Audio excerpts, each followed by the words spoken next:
Hi, నా పేరు సుప్రియ. నేను టెర్రస్ మీద చెట్లను హోమ్ కంపోస్ట్ చేస్తూ చెట్లను పెంచుతున్నాను 3 years నుంచి. ఇవన్నీ చూస్తే మీకు ఏమనిపిస్తుంది?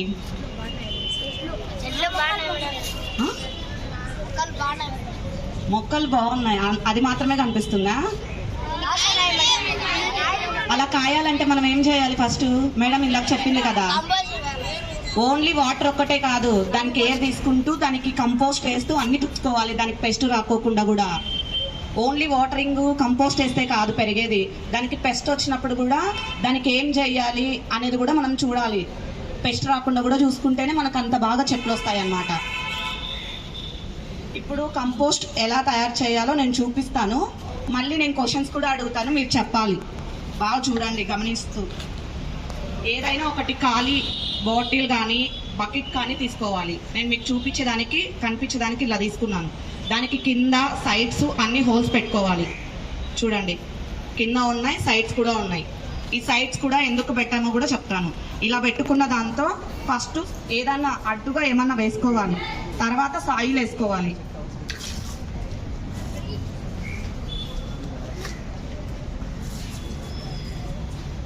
ఇలా సాయిలు 2 inches దాకా సాయిల్ వేసుకోవాలి. మట్టి ఇలా ఏదైనా ఒక మట్టి వేసుకోవాలి. తర్వాత కిచెన్ కంపోస్ట్, కిచెన్లో నుంచి వచ్చే ఏ వేస్ట్నైనా మనం కంపోస్ట్గా యూజ్ చేయొచ్చు. అది బనానా పీల్స్ కానీ, ఎగ్షెల్స్ కానీ, కూరగాయ తొక్కులు కానీ, ఆకుకూరలు కానీ, కుళ్ళిపోయిన పదార్థాలు ఏవైనా కూడా, అన్నంతో సగా కూడా తీసుకోవచ్చు మనం. అవి కూడా ఒక లేయర్ లాగా వేయాలి మనం కంపోస్ట్ని. ఇలా లేయర్ లాగా వేశాక తర్వాత ఎండుటాకులు కానీ అట్ట ముక్కలు కానీ, మనకు ఎండుటాకులు అందరి ఇంట్లో అవైలబుల్గా ఉండదు కాబట్టి, అందుబాటులో ఉండదు కాబట్టి మనం అట్ట ముక్కలు, ఇలా అట్ట ముక్కలు కానీ,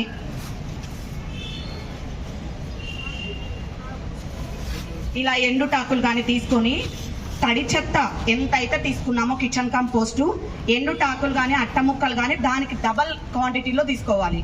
1 కప్పు తడి చెత్త తీసుకుంటే 2 కప్పుల దాకా ఎండు ఆకులు అట్ట ముక్కలు తీసుకోవాలి. అప్పుడే మనకు స్మెల్ అనేది రాకోకుండా ఉంటుందన్నమాట. ఇప్పుడు ఇలా వేసాక మళ్ళీ సాయిల్ వేయాలి. ఇలా సాయిల్ వేసేసాక మళ్ళీ కిచెన్ కంపోస్ట్. ఇలా ఏదైనా నిమ్మకాయ తొక్కు అలాంటివి ఎక్కువ తీసుకోకుండా తక్కువ మోతాదులో తీసుకుంటే కంపోస్ట్ అనేది బాగా తయారవుతుంది. ఇలా ఏవైనా ఫ్లవర్స్ కానీ, క్యారెట్ కానీ, బీట్రూట్ కానీ ఏవైనా తీసుకోవచ్చు మనం. తొక్కలు వస్తాయి కదా. మళ్ళీ ఇలా అట్టు ముక్కలు, ఇది కూడా సేమ్ లేయర్ పద్ధతి. మళ్ళీ మట్టి ఇలా మొత్తం నింపేసుకున్న తర్వాత పూర్తిగా మట్టి కొంచెం ఎక్కువ వేసుకోవాలి. లాస్ట్ మొత్తం పైన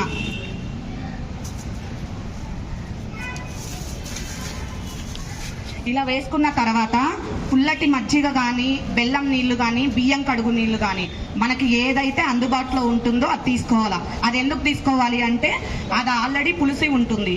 పులిసి ఉన్న నీళ్లు దీంతో చల్లడం వల్ల ఇది తొందరగా డీకంపోజ్ అవుతుంది అన్నమాట.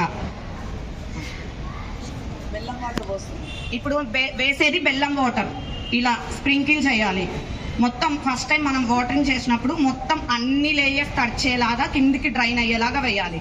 ఇలా వేసిన తర్వాత ఇలా ఏదైనా కానీ, మూత కానీ, అట్టముక్క కానీ, లేదంటే గోన సంచి కానీ, ఏది అందుబాటులో ఉంటే అది ఇలా పెట్టేయాలి. వర్షానికి తడవనీకోకుండా పెట్టాలి. వర్షానికి తడిచిందనుకో వాటర్ ఎక్కువైపోయి దీంతో మ్యాగ్నెట్స్ అనేది వస్తుంది. చిన్న చిన్న పురుగులు వైట్ కలర్లో ఎక్కువ వస్తాయి అన్నమాట. అలా ఎక్కువ వచ్చినాయని మీరేం భయపడాల్సిన అవసరం లేదు. మళ్ళీ దాన్ని తీసుకొని పక్కన పెట్టేసి మళ్ళీ సాయిలు, ఎండుటాకులు, బూడిద దొరుకుతుంది కదా, మనం అందరం చాలా మంది ఇళ్లలో కట్టెల పొయ్యి వాడతారు. ఆ బూడిదని కూడా మనం చల్లితే అందులో ఉన్న పురుగులు అనేది కొంచెం తగ్గుతాయి అన్నమాట. ఇలా అంతా తడచుకోకుండా పక్కన పెట్టాలి. 3 రోజులకి 4 రోజులకి ఒక్కసారి మాయిశ్చర్ ఉందా లేదా చూసుకోవాలి. మాయిశ్చర్ ఉంటే మళ్ళీ మనం పుల్లటి మజ్జిగ కానీ అలాంటివి చల్లాల్సిన అవసరంలా, లేకపోతే మళ్ళీ చల్లాలి. ఇలా కంపోస్ట్ మెథడ్ అంతా మనకు 2 months to 3 months పడుతుంది కంపోస్ట్ తయారవ్వడానికి. మనం వేసే పదార్థాలను బట్టి కంపోస్ట్ తయారవుతుంది అన్నమాట. ఇప్పుడు ఈ వర్షాకాలంలో మాత్రం మనకి 4 months కూడా పడుతుంది. ఎండల కాలంలో మాత్రం 2 monthsకి తయారైపోతుంది కంపోస్ట్. ఇలా తయారైపోయిన కంపోస్టే ఇలా ఉంటుంది. ఆల్రెడీ ఇది ఆల్మోస్ట్ కంపోస్ట్ అనేది తయారైపోయింది చూడండి. 75% తయారైపోయింది. మీకు లేయర్స్ కూడా కనిపిస్తున్నాయా? ఆకుకూరలు అన్నీ ఇలా తయారైపోతుంది. ఇలా తయారైపోయి ఇది 75% కదా, ఇది 100% తయారైపోయింది కంపోస్ట్. మనం జల్లించుకుంటే ఇలా వర్మీ కంపోస్ట్ లాగా ఉంటుంది. వర్మీ కంపోస్ట్ కన్నా ఎక్కువ పోషకాలు ఈ కంపోస్ట్ లో అనేది ఉంటాయి. ఈ కంపోస్ట్ మనం 15 డేస్కి ఒకసారి చెట్టు చుట్టూ మనం సాయిల్ అనేది లూజ్ చేసి ఒక గుప్పెడు వేసి వాటరింగ్ చేయడం వల్ల చెట్టు అలా ఈల్డ్గా పెరిగి చాలా వేపుగా పెరిగి అలా చెట్టు నిండా కాయలు తీసుకోగలుగుతాం మనం. అర్థమైందా?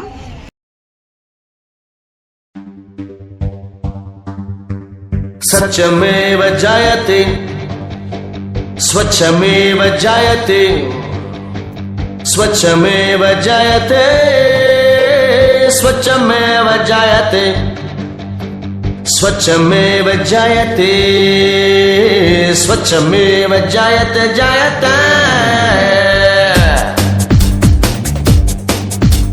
స్వచ్ఛాంధ్ర స్వచ్ఛాంధ్ర స్వచ్ఛాంధ్ర స్వచ్ఛాంధ్ర స్వచ్ఛాంధ్ర. మిషన్ కంపోస్ట్ అంటే ఏంటో తెలుసా మీకు?